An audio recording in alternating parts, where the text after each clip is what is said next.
Сегодня на обзоре новинка от бренда «Деревенские лакомства» – колбаски для кошек. Кто-то скажет, ну колбаски и колбаски, формат привычный, такие палочки давно полюбились и владельцам, и самим котикам. Спорить тут не с чем. Но мы, как всегда, заглянем глубже. Посмотрим состав, разберемся, за счет чего колбаска держит форму и при этом остается мягкой. Выясним, что в варианте с кроликом на самом деле больше – кролика или курицы. А заодно проверим, есть ли куриные ингредиенты и в остальных вкусах. А в качестве бонуса у нас сегодня будут супчики для кошек. Так что усаживаемся поудобней, машем хвостиками и погнали! И начнем мы с колбасок. На первый взгляд лакомство максимально простое. Небольшая мягкая палочка, которую можно дать целиком или разделить по кусочкам. Внутри находятся 3 колбаски по 5 граммов. Они разделены между собой, поэтому можно аккуратно оторвать и спокойно уже дать питомцу. Вот такая аккуратная палочка. На ней есть небольшие насечки, аромат присутствует. Чуть дальше откроем и остальные вкусы, и заодно их всех сравним. Есть ли у них различия по цвету и, конечно же, по вкусу. На вид все действительно просто. Но простая форма еще не означает простое производство. Промышленный формат мясных стиков существует уже не первое десятилетие. Например, в официальной истории немецкой компании Doer указано, что стики для кошек и собак появились в ее линейке еще в 1998 году. Сейчас компания заявляет, что производит около 3 миллиардов стиков в год. Назвать эту компанию изобретателем первой кошачьей колбаски нельзя. Ну, по крайней мере, я подтверждения этому не нашел. Но это хороший пример того, что этой категории лакомств уже больше четверти века. И за простой палочкой стоит конкретная задача – соединить сырье в однородную массу, сформировать стик, сохранить мягкость и при этом не дать продукту испортиться раньше срока.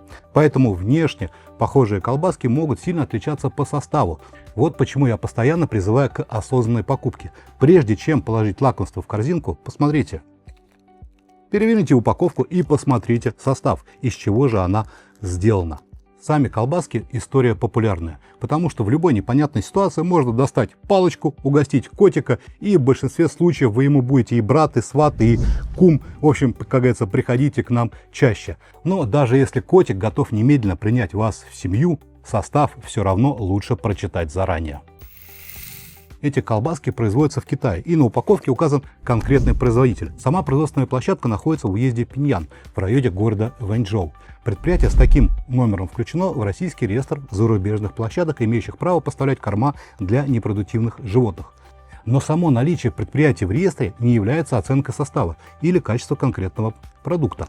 Поэтому дальше будем разбираться уже с самими колбасками и смотреть состав. У меня на обзоре 5 вариантов. Куриные, утиные, с кроликом, с креветком и с лососем. Одну куриную колбаску мы уже открыли. Формат упаковки у остальных точно такой же. Общий вес 15 граммов, и внутри каждая колбаска разделена в отдельный стик по 5 граммов. Давайте теперь вскроем и остальные вкусы. Воспользуемся насечками и попробуем отделить их. Вариант с лососем. Сразу скажу, что по аромату они отличаются. Колбаски утиные и колбаски с креветками. Итак, сразу скажу, что по цвету, да, отличия есть. Может быть, это не так сильно заметно на камеру, но есть такие градации от светло-коричневого к более темно-коричневому. Пробуем с креветками.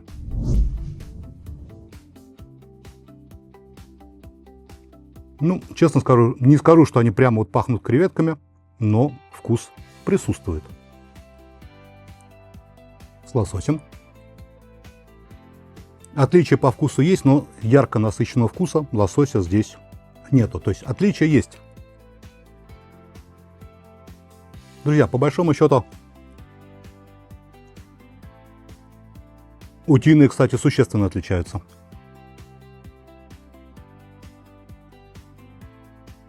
Но и куриные тоже.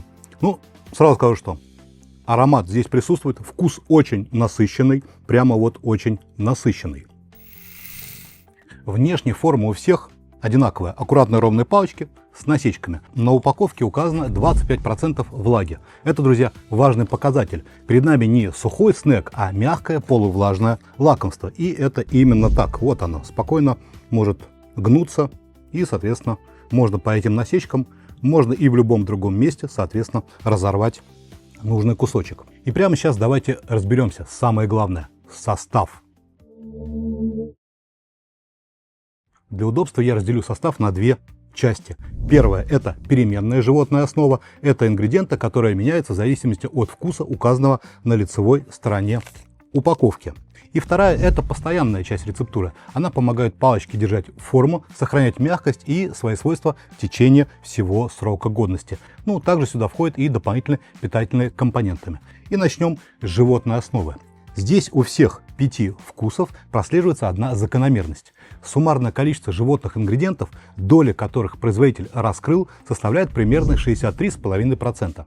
Для лакомства такого формата это, на мой взгляд, достаточно высокий показатель. И это еще не вся животная часть. Дальше в составе идут куриная печень, куриные сердечки и говяжий коллаген. Но их точное количество уже не указано. Поэтому мы можем утвердительно сказать, что животных ингредиентов в каждой колбаске выше 63%. Если не перегружать вас цифрами, общая картина выглядит так. Куриные и утиные варианты максимально понятные. Основную долю указанной животной части составляет именно тот ингредиент, который внесен на лицевую сторону упаковки. А вот дальше становится интереснее. В варианте с кроликом курица даже немного больше, чем самого кролика. Колбаски с креветками также сделаны на основе курицы, к которой добавлена креветка и криль. А в варианте с лососем доля лосося и курицы практически одинаковые. То есть название вкуса на лицевой стороне не означает, что перед нами лакомство только с одним источником животного белка. Куриные ингредиенты присутствуют во всех 5 вариантах. Где-то курица составляет основную часть рецептуры, а где-то присутствует в виде печени и сердечек. Теперь переходим к части состава, которая во всех 5 вкусах практически одинаковая. И именно здесь появляются технологические названия, которых некоторые покупатели могут пугаться. Но важнее не длина слова и не его название, а функция компонента в рецептуре. После животных ингредиентов идет растительный крахмал. В мягкой колбаске он связывает часть влаги, уплотняет массу и помогает палочке держать форму, чтобы она вот так вот у меня резко не ломалась. Именно вот могла гнуться. Дальше указаны пищевой глицерин и сорбитол. Оба удерживают влагу и помогают полувлажному лакомству не пересыхать. И сорбитол здесь, друзья, нужен не для сладкого вкуса, как могло показаться, так как смысла в этом нет, потому что полноценного рецептора сладкого у кошек нет. Дальше идет говяжий коллаген, натуральная желирующая добавка и порошок яичного желтка. Они могут участвовать в формировании структуры, а компоненты желтка еще и помогают соединить жир и влагу в однородную массу.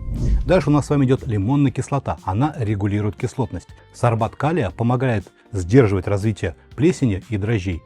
Д-аскорбат натрия, витамин Е и розмарин участвуют в антиоксидантной защите и помогают замедлять окисление жиров. Отдельно здесь также указан таурин. Это жизненно важное для кошек питательное вещество. И завершает состав минеральные добавки и пищевой краситель. Их перечень и количество не расшифрованы. А задача красителя здесь прежде всего визуальная. Что в итоге? Перед нами не цельный кусочек мяса, а мягкое полувлажное лакомство с понятной технологической частью. Основной вопрос здесь не к самой рецептуре, а к степени ее раскрытия. Теперь коротко посмотрим на гарантированные показатели. У вариантов с курицей, уткой, кроликом и креветками они абсолютно одинаковые. На их фоне выделяется только лосось. В нем заметно больше жира и немного выше энергетическая ценность. Но важно помнить, что все эти цифры указаны на 100 грамм продукта, а одна палочка, напомню, весит всего 5 граммов. В пересчете на одну штуку получается примерно от 14 до 16 килокалорий в зависимости от вкуса. Поэтому разница между курицей, либо там с креветками, либо с лососями, достаточно небольшая. При этом не забываем, что перед нами дополнительный корм. Колбаски не заменяют основной рацион. При кормлении лакомствами также помните, что полученные с ними калории входят в общую суточную калорийность рациона. Например, Всемирная ветеринарная ассоциация мелких домашних животных рекомендует, чтобы на все лакомства приходилось не больше 10% суточной калорийности. Но это общий, конечно же, ориентир. Конкретная норма зависит от веса, состояния и потребностей питомца. Общий итог по колбаскам подведем в конце видеоролика. А сейчас давайте перейдем к супчикам. Супчики продаются уже достаточно давно, и ассортимент у бренда действительно большой. Есть крем-суп, обычный суп и соусы для добавления в сухой корм. Вкусы тоже самые разные, от курицы, утки и тунца до креветки, гребешка, кальмара, краба, тыквы и шпината. Но основная практическая функция таких супчиков, как по мне, вполне понятна. Это вкусное лакомство, вместе с которым кошка получает дополнительную влагу. И здесь есть важный момент. Когда мы говорим о потреблении жидкости, учитывается не только вода, которую питомец выпивает там из миски либо фонтанчика. В общий объем входит и влага, полученная вместе с кормом. Если кошка питается преимущественно сухим рационом, большую часть необходимой влаги ей приходится получать именно через питье. Но котики, они такие котики, поставишь миску, им неинтересно, переставишь в другую комнату, уже лучше, и в итоге дома появляются и фонтанчики, и целая водная инфраструктура по всей квартире. У двух супчиков, которые мы сегодня посмотрим на обзоре, влажность составляет около 90%. Получается, что из одного пакетика весом 35 граммов кошка получит примерно 31 грамм влаги. Да, они не закрывают суточную потребность кошки в воде, но даст понятный дополнительный вклад. При этом потребность в воде у каждого животного индивидуальна. Она зависит от массы тела, типа питания, активности, температуры в помещении и состояния здоровья. Поэтому супчик может стать одним из способов добавить влагу в рацион. Но он ни в коем случае не отменяет постоянный доступ к свежей питьевой воде и уж точно не является средством лечения или профилактики заболеваний почек и мочевыделительной системы. Поэтому такой формат лучше рассматривать как дополнение к рациону. Хороший способ побаловать кота, либо добавить немного влаги, либо сделать кормление чуть разнообразнее. Но основой питания они быть не могут. Это дополнительный корм, который не заменяет полнорационный рацион. Супчики, которые у меня сегодня на обзоре, в отличие от колбасок, производятся уже на другой площадке, в городе Сунчжоу. Эта производственная площадка также включена в российский реестр зарубежных предприятий и допущена к поставкам кормов для непродуктивных животных на наш отечественный рынок. Так что и колбаски, и супчики приехали к нам из Китая, но сделаны они на разных производственных площадках. Для подробного разбора я взял два вкуса. Первый – это суп из тунца с лососем и гребешком. Не каждый день человек может поесть такой суп, а наши питомцы могут хоть ежедневно. Конечно, если владелец одобрит меню и учтет лакомство в общем рационе. А второй вариант – это суп из утки с креветками. Оба пауча весят по 35 граммов. И давайте вскроем и посмотрим, как выглядят наши супчики. Супчик из тунца с лососем и гребешком и супчик из утки с креветками. Ароматы. Хорошо, что я покушал перед обзором, а то бы слюноотделение было бы большое. Вот они так выглядят. Соответственно, тунец с лососем и гребешком и супчик из утки с креветками. Достаточно большое количество бульона. Мы с вами помним, какое здесь количество влаги. Внешне они отличаются. Но, друзья, к дегустации мы перейдем чуть попозже, а сейчас давайте внимательно изучим этикетку. У супа из тунца с лососем и гребешком состав короткий и хорошо раскрыт в процентах. На первом месте бульон из тунца 71,3%. Дальше идет сам тунец 20%, лосось 4% и гребешок еще 4%. Получается, что по заявленным цифрам практически 99% рецептуры приходится на бульон и основные животные ингредиенты. Почти весь состав раскрыт в процентах, поэтому оценивать его, конечно, намного проще. Дальше в составе идут желирующая добавка, экстракт тунца, витамин Е и таурин. Желирующая добавка отвечает за консистенцию, а экстракт тунца, скорее всего, делает рыбный вкус и аромат более выраженным. Его точная форма и количество здесь, к сожалению, не указано. Дозировка витамина Е и таурина тоже здесь не указана. Поэтому воспринимаем их как дополнительные компоненты рецептуры, но не обещаем от одного пауча выраженного оздоровительного эффекта. На втором супчике указан бульон из утки 60,9%. Дальше идет утка 30% и креветка 5%. Таким образом, основные ингредиенты здесь раскрыты на 95,9%. В оставшуюся часть входит экстракт тунца, груша, желирующая добавка, растительные и минеральные добавки и таурин. Груша в кошачьем супе, ну, звучит достаточно необычно, но ее количество здесь не указано, поэтому оценить ее реальный вклад в питательную ценность или вкус, ну, особо мы не сможем. И в целом, друзья, оба состава достаточно лаконичны.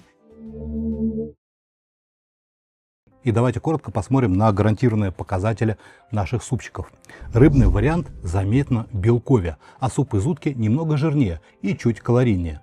Но на один пауч разница небольшая, ну, примерно 10,8 килокалорий у супа с тунцом и около 12,5 калорий у супа с уткой. И здесь снова важно помнить, что оба продукта являются дополнительным кормом, поэтому сравнивать их как два полнорационных меню, друзья, ну, конечно же, здесь не нужно.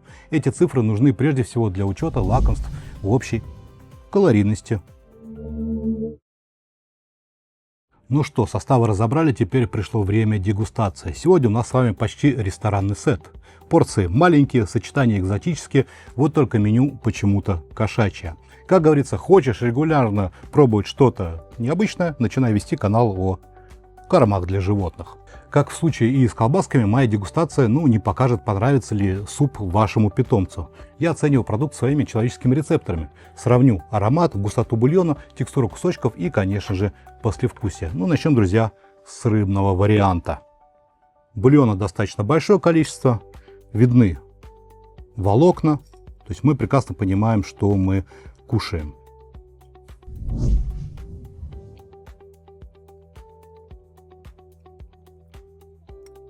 Друзья, тунец очень хорошо здесь читается, просто великолепно. Достаточно большое, да, количество бульона, и поэтому создается такая некоторая водянистость у этого вкуса. Но опять же, мы же знаем, для чего в первую очередь эти супчики нужны, чтобы питомец больше пил. Ну и дополнительно, конечно, вот тунец. И гребешок здесь, друзья, тоже присутствует на камеру, скорее всего. Он здесь будет не виден, не сфокусируется, но вот он здесь присутствует в середине ложки. И здесь также вот эта желирующая добавка, она позволяет бульону быть более таким густым, то есть не совсем водянистой, а добавляет некоторую густоту. И теперь давайте попробуем уточку.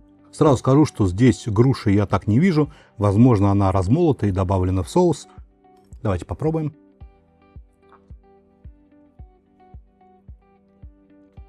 Да, друзья, хорошая сочная утка. Замечаний по вкусу нет. Существенно отличается по вкусу и по аромату, друзья, да. В студии здесь аромат достаточно серьезный. Тут трудно с этим даже поспорить. Ну что, давайте подведем итог. Колбаски и супчики деревенские лакомства – это два разных формата дополнительного корма. И у каждого своя задача. Колбаски – удобное порционное лакомство с заметной долей животных ингредиентов. При этом они не являются стопроцентным мясом или монобелковым продуктом. Во всех 5 вкусах присутствуют куриные ингредиенты, что важно учитывать владельцам питомцев с пищевой аллергией или находящимся на исключающей диете. Супчики же – это хороший способ побаловать котика и одновременно добавить немного влаги в рацион. Но свежую воду и полнорационное питание они, друзья, не заменят. В целом колбаски и супчики имеют место быть. Главное помнить, что это дополнительное питание, а полученные с ним калории входят в общую суточную калорийность. Котик, конечно, считать ничего не будет, у него лапки, поэтому учитывать количество лакомств придется вам, как владельцу. И как всегда, друзья, я напоминаю, что я высказываю исключительно свое мнение. Оно может отличаться от вашего мнения, от мнения производителя и от мнения наших с вами котиков. Они все-таки тоже личности и индивидуальности. Покупать или не покупать эти колбаски, либо эти супчики, друзья, решайте вы, а не я. Всем хорошего настроения, держите хвост морковкой и пока!